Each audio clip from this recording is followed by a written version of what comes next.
নমস্কার বন্ধুরা, সংসারের রীতিকথায় সবাইকে স্বাগত জানিয়ে আমি তনুশ্রী চলে এসেছি একটা নতুন ভিডিও নিয়ে। বেশ কিছুদিন ধরেই তো আমার শরীরটা খারাপ থাকার জন্য আমি কিন্তু এখন ওই রান্নার ভিডিওগুলো কয়েকদিন করতে পারিনি। তাই ভাবলাম যে না, যারা আমার রান্নার ভিডিওগুলো দেখেন তাদের তো অবশ্যই জানানো দরকার যে আমি কেন এখন ভিডিওটা করছি না। তবে হ্যাঁ, একেবারে নিরাশ আমি করব না। আজকে আমি কিছু ছোট ছোট টিপস দিয়ে দিচ্ছি, সেগুলোই আজকে শেয়ার করব। অনেকেরই হয়তো এই টিপসগুলো জানা নেই, আর এগুলো কিন্তু খুবই দরকারি, এগুলো কাজেও লাগে। আমরা না জেনে অনেক সময় অনেক ভুল করে ফেলি।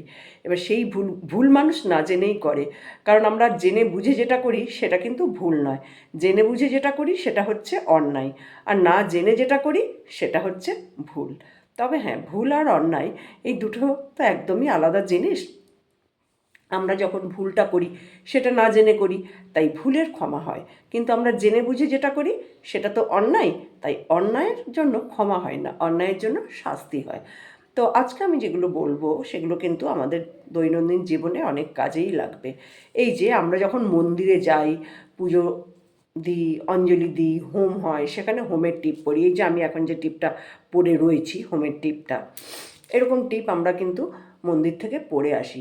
এবার এসে বাড়িতে কি করি, বেশিরভাগ ক্ষেত্রেই আমরা জানি না বলে আমরা কি করি, এই টিপটা এসে ওই টিপ পড়া অবস্থাতেই বাথরুমে ঢুকে গেলাম, গিয়ে হাত মুখ ধুলাম, সেখানেই টিপটাও ধুয়ে ফেললাম। কিন্তু না, এই কাজটা কখনো করবেন না। এই হোমের টিপটা পরে কখনোই কিন্তু বাথরুমে যাবেন না। একটা শুকনো কাপড় নিয়ে এটা মুছে দেবেন।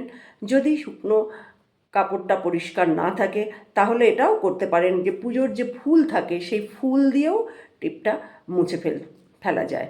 আর হ্যাঁ, কিছুক্ষণ টিপটা পরে থাকলে ক্ষতি তো কিছু নেই, কিন্তু যদি মোছার একান্তই দরকার হয় সেক্ষেত্রে বলছি, টিপটা কিন্তু ওই বাথরুমে গিয়ে মুখটা সাবান দিয়ে ধুয়ে ফেলে টিপটা মুছবেন না। এরকমভাবে না মুছে টিপটা একটা শুকনো কাপড় দিয়েও মুছতে পারেন। আবার এরকমও করতে পারেন, ওই যে বললাম যে কোনো হয়তো বেলপাতা বা ফুল, এটা দিয়েও মুছে যেখানে ঠাকুরের ফুলগুলো ফেলেন সেইখানে সেই বেলপাতা বা ফুল যেটা দিয়ে মুছবেন সেটা সেখানে ফেলবেন। বা কোনো শুকনো কাপড় দিয়ে মুছলে সে কাপড়টা ভালোভাবে ধুয়ে নেবেন, কিন্তু এটা পরে বাথরুমে যাবেন না। আর হচ্ছে চটি, মন্দিরে তো প্রচুর চটি থাকে, কখনোই একজনের চটির উপরে আরেকজনের চটি এরকমভাবে রাখবেন না। চেষ্টা করবেন যে নিজের চটিটাকে একটু আলাদা সাইডে সরিয়ে রাখতে, তাহলে কিন্তু ভালো। মন্দিরে তো আমরা যাই কী জন্যে, একটা পজিটিভ কিছু আনার জন্য, কিন্তু এই চটির মধ্যে থেকেই কিন্তু যত নেগেটিভিটি আসে।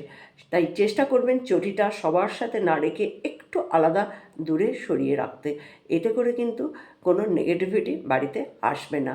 আর মন্দিরে গিয়ে সবার আগে যেটা করবেন, একদম এরকমভাবে হাত জোর করে, যে ঈশ্বরই হোক, যে মন্দিরেই যান, গিয়ে বলবেন যে ঈশ্বর, তুমি আমাকে যা দিয়েছো আমি তাতেই খুশি, তোমার প্রতি আমি ভক্তি ভরে প্রণাম জানাচ্ছি।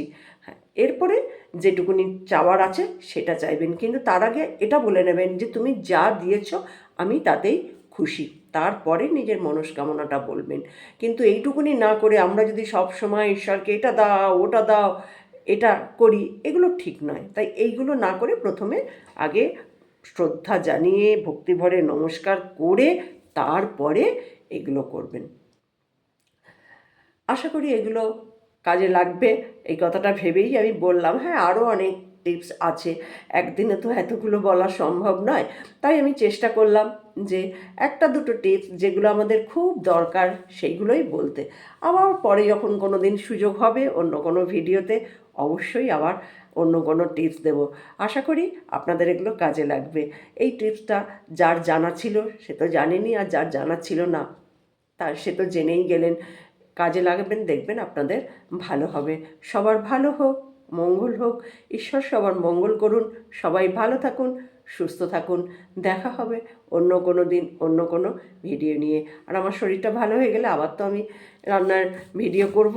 ভালো থাকবেন সবাই।